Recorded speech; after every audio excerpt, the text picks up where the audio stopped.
Hey everyone, BioFan here with another Mass Effect Andromeda news update. Before we get started, if you haven't already, be sure to click that subscribe button and tap that bell next to it to keep up to date on all my BioWare development coverage.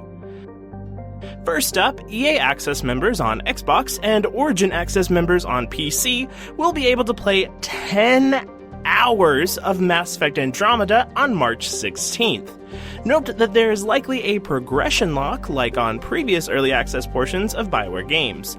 Dragon Age Inquisition's early access wouldn't allow you to progress past the hinterlands. Regardless of where you live, you will be able to play the early access portion of the game on the 16th. Shout out and thanks to my fellow YouTuber friend Tucker at Mass Effect Follower for finding out this info.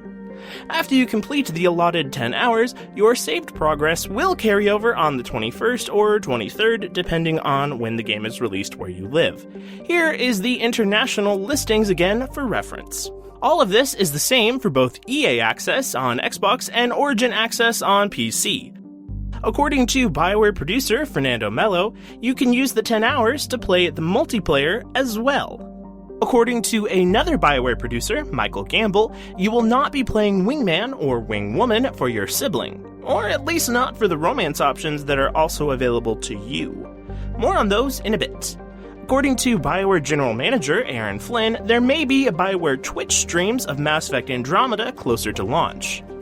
While the play length of Andromeda has not been given any number range yet, it appears to be long. Very long. At least for a completionist playthrough. According to a BioWare lead designer, Ian Fraser, there will only be one button to press for narrative interrupts. As discussed in previous coverage, Andromeda is moving away from the Paragon Renegade interrupt system to create responses from Ryder that feel less contrasting if you choose to vary up your dialogue choices. They are also aiming for Ryder to be more emotionally expressive than Shepard was. In addition to this, your dialogue choice availability will not be gated by your morality, but it is affected by story variants. Fraser also explained that there's a chance we may see the character creator before launch. You can change your field of view on PC. No word if you can do this on consoles just yet. The overload ability from the original trilogy is making a return in Andromeda. There is a way to tweak or spec your weapons to get more out of different ammo types and combos. Consumable ammo types will last for exactly 3 clips. There is no artificial level cap. You can keep leveling up until there's no longer any use for leveling up because you've upgraded everything that can be upgraded. However, there's a limit to how much items, such as the jetpack and nomad, can be upgraded. This changes, however, in the New Game Plus mode. The first Mass Effect Andromeda novel, Nexus Uprising, will be released alongside the game on March 21st. This date also applies to the same countries where the game is released on the 23rd. So, check your local listings as this may be a perfect way to hold out and wait for the game on the 23rd by reading the book starting on the 21st. The inventory system will be somewhere between Mass Effect 3 and Dragon Age Inquisition. Ryder will swear more than Shepard did, especially if you choose the casual dialogue options. Some weapons don't use thermal clips. This may or may not be in line with Fraser's post on the new fan-run BioWare forums, the link to which can be found down in the description if you'd like to check it out. You can optionally craft weapons that function similarly to the first Mass Effect game, where you don't run out of ammo, but there's a cooldown on how much you can use them once. There is indeed lore behind how Ryder can switch between classes. Not just anyone can do it. There was a new cinematic trailer for the game which highlighted the Antagonist and revealed the faces for both Liam and Cora. Also, a new briefing narrated by Cora, which gives background on the Pathfinder team, was released alongside the trailer. Be sure to check out my in-depth analysis videos of both of these. Here's the first full look at the bonus items included in the Deluxe Edition and Super Deluxe Edition. A casual outfit for your protagonist, scavenger armor, 4 weapons, a pet pyjack, yes you heard that correctly, the digital soundtrack, and a multiplayer booster pack. The 2 editions also come with the pre-order items, but more on those in just a minute. The pyjack will not be confined to one room of the ship like the robot dog was in Mass Effect 3. Mass Effect Andromeda has finally received a rating from ESRB. It's rated M for blood, partial nudity, strong language, strong sexual content, and, of course, good old-fashioned violence. I'm only mentioning this because I've been asked a lot over Twitter, but I'm thinking the rating separates sexy nudity from other nudity in the game, thus the partial bit there. There was a typo in the Pathfinder team briefing. Sarah Ryder's name is spelled S-A-R-A. With no H, because H's are out! The official pop toys for Mass Effect Andromeda have been showcased. The helmeted version of Sarah is only available at GameStop, the N7 armor Sarah is only available at Best Buy, and PB with a gun is only available at Target. The Archon is available as a larger figurine. Note that other pop toy figures were seen inside the internal GameStop system. These included Scott Ryder and a Remnant. These could still be released later, so stay tuned. Gamble confirmed that the new race showcased in the cinematic trailer are the Angara. They were both mentioned and seen previously in the Game Awards gameplay trailer. And in case you were curious, BioWare creative director Mac Walters confirmed Jaal, seen here, is indeed male. While this tweet confirms only that you can kiss one or more Angara, tweets from Walters and Gamble a long while ago heavily suggest you can have sex with Jaal. Thus, he's pretty much confirmed as a romance option. Flynn also confirmed the proper pronunciation of Jaal. The voice of Jaal is sorta, kinda, indirectly, wishy-washy confirmed as Nyasha Hatendi. Now, here's where things get very messy and very complicated. Jaal's full name, Jaal Amadarav, was listed with the actor on IMDb. Normally, you shouldn't just trust IMDb prior to a game's release, as it is essentially a slightly better moderated wiki. However, we did not know Jaal's full name from any other source, so that's a bit suspect. But then, also, the BioWare voiceover director, Caroline Livingstone, happens to follow him on Twitter. While she could just simply know the guy, it does add to the case.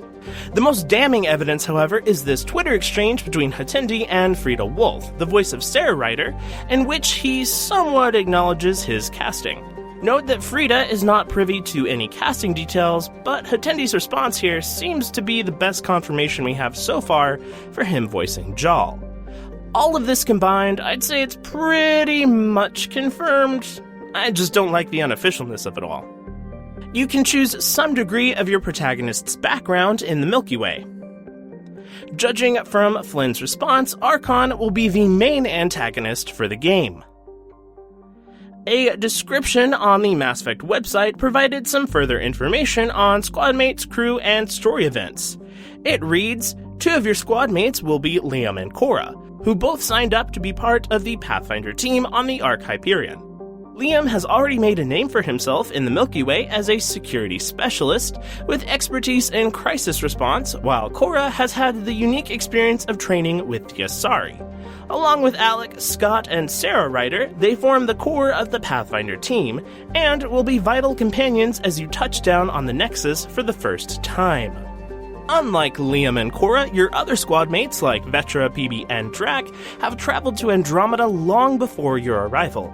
Vetra, who is already on board the Nexus, has found that family ties are more important than venturing deeper into the galaxy.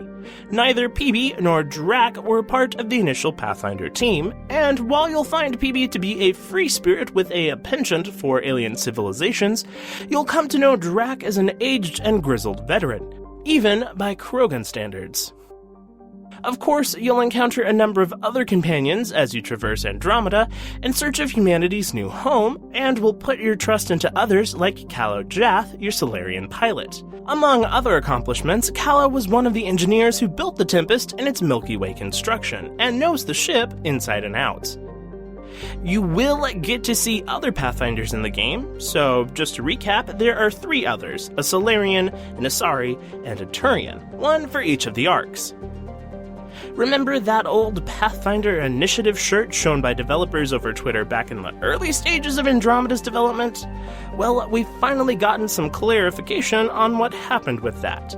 Archon was the original name for the Nexus. Also, apparently, Archon, spelled differently, but same pronunciation, was named the same exact day as the name was changed to Nexus. apparently, it was just a very, very odd coincidence.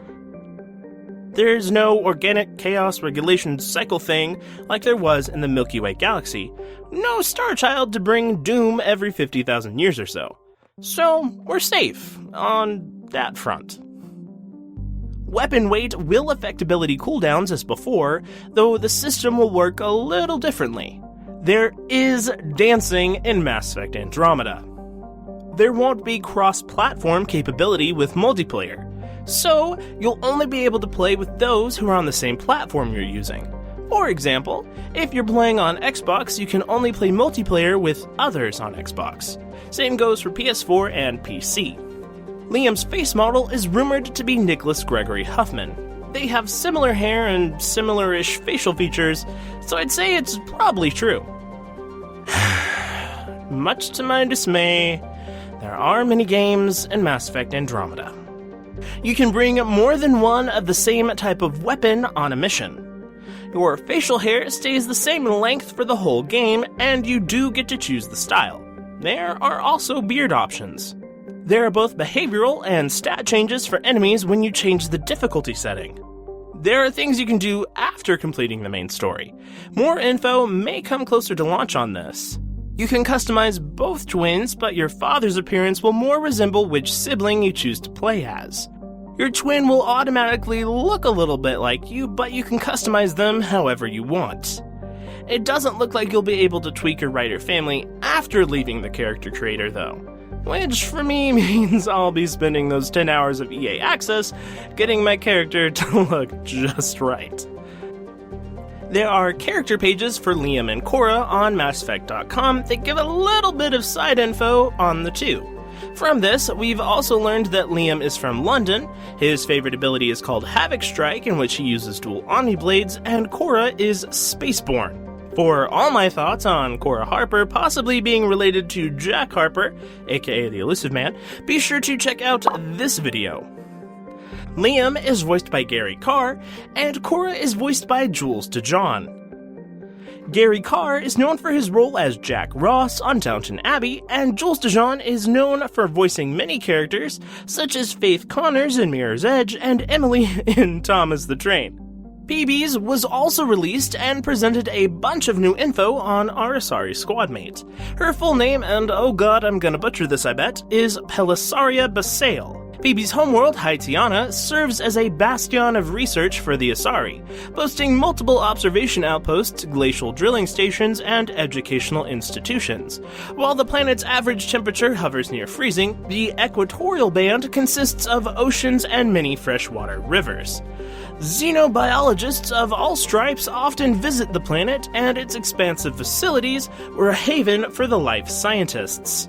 This newly released image of PB inside a Remnant Vault features a hologram of a structure we've yet to see. A voice actor interview with PB's voice actor, Christine Lakin, was released on the BioWare Base YouTube channel. Lakin says the squad will eventually grow to love PB, but may roll their eyes at first. She describes PB as goofy, lovable, and pure joy. She also explained that before now, PB really hasn't allowed herself to open up and be a part of a team. It was mentioned that she's also allowing herself to fall in love. PB is indeed a romance option. While not yet confirmed, I think it's a safe assumption that she'll be available for either protagonist, being that Asari usually have pretty fluid sexualities. Now that we've gone through all the known romance options so far, here's a chart to recap. Jol and PB are romance options, no official word on who they're available for yet, and Cora is definitely an option for male writer. No word on if female writer can romance her yet though. However, the devs seem adamant about not announcing all the romance options before launch. I know their intent is to have folks discover these things as they're playing the game, but I'm actually pretty disappointed about this, as I like knowing who I'm going to go and romance before I start the game. I don't want to waste hours talking to a character who I want to romance, only to find out they're not available as an option, or as an option for the gender I'm playing as. I guess it's just another reason to purchase the game guide. Speaking of which, it's available for $18 or the collector's edition is $33. PB's writer, Neil Paulner, explained that PB is about the same age as Liara was in the original trilogy. Her favorite food is anything she hasn't tried yet, and even more so if nobody has tried it. And you'll be able to find out information about her family in the game. Neil Paulner worked on certain parts of Mass Effect 3 and notably the Omega DLC. There's been debate about whether Ellen Ryder was spelled with one L or two L's, as it's a bit hard to tell from the Pathfinder team briefing. Ellen Ryder is spelled with two L's. The game was designed to be a great starting point for new players, but also have a bunch of callbacks to the original trilogy for longtime fans. An article by Eurogamer revealed further info on Squadmates and your crew. The cut Squadmate was a Solarian. This wasn't quoted, but I'm not sure where else besides talking with devs they would have gotten that claim from. Also keep in mind that past Andromeda coverage by Eurogamer had a few errors, such as showing off this image as Liam. So take everything here with a grain of salt, even though it's all pretty plausible. In a Game Informer podcast interview that I've covered in past news coverage, Mac Walters clarified that the cut Squadmate, whom he referred to as he, has potential to appear in some form in the future. Cora will be the second Squadmate you acquire in the game. Liam is your first. The article mentions Dr. Lexi, an Asari doctor we've heard of a few times, possibly this woman, as being a part of the Tempest crew. McFarlane Toys is releasing a Sarah Ryder figurine in August for $19.99. The Scott Ryder figurine will be available beforehand in the spring for the same price. Andromeda's multiplayer takes lessons from both Mass Effect 3's multiplayer and Inquisition's. The character kits for the Ryder twins, PB, Cora, and Liam, have been released detailing appearances on the characters for those interested in cosplaying. The heart dialogue option is separate from flirting, and represents many emotions, so you may be able to be flirty without necessarily pursuing a romance with a person. It's also possible to have various flirty dialogue options. There are no plans for an official demo. BioWare quality analyst Aurelian Andre tweeted out this image from an internal BioWare document. If you look closely, you can see a woman wearing armor that somewhat resembles Cora's, and some kind of alien next to her. The two characters on the left are from different franchises, so this alien-looking person thing may not be related to Andromeda. Cheryl Chi is Vetra's writer. Other BioWare characters you may love that Cheryl Chi has written include Blackwall, Isabella, and Liliana in Dragon Age. Joanna Berry wrote Cora. You may remember Samson and Calpurnia in Dragon Age Inquisition as characters she's written. She's also writing Calo Jath, our Solarian pilot. A new video via PlayStation Marketing showed off pre-order bonuses in Mass Effect Andromeda and our first glimpse at the multiplayer. All pre-orders, no matter what platform, will be the same. Also, the Deluxe and Super Deluxe editions already come with all of the bonus items. It may be downloaded via a download code. There's a Deep Space Explorer armor, a multiplayer booster pack, and a gold Nomad skin. It's so pretty! Lightning round of Hidden Gems analysis. Let's go! This character here in the purple armor was mentioned by Fernando Mello to be a human kineticist, whatever that is. Also, you can customize aspects of each multiplayer character, just not their faces. The other multiplayer character shown is a Krogan. These creatures flying around in the background were seen previously on this planet. There's also floating rocks around, and we know that Habitat 7 has floating rocks, so maybe this planet is also Habitat 7. The multiplayer area appears to be some Milky Way species structures in the middle of a desert environment. We're fighting against raiders. All of your squadmates can use melee attacks. How their weapons work in this regard will be explained later. Maybe.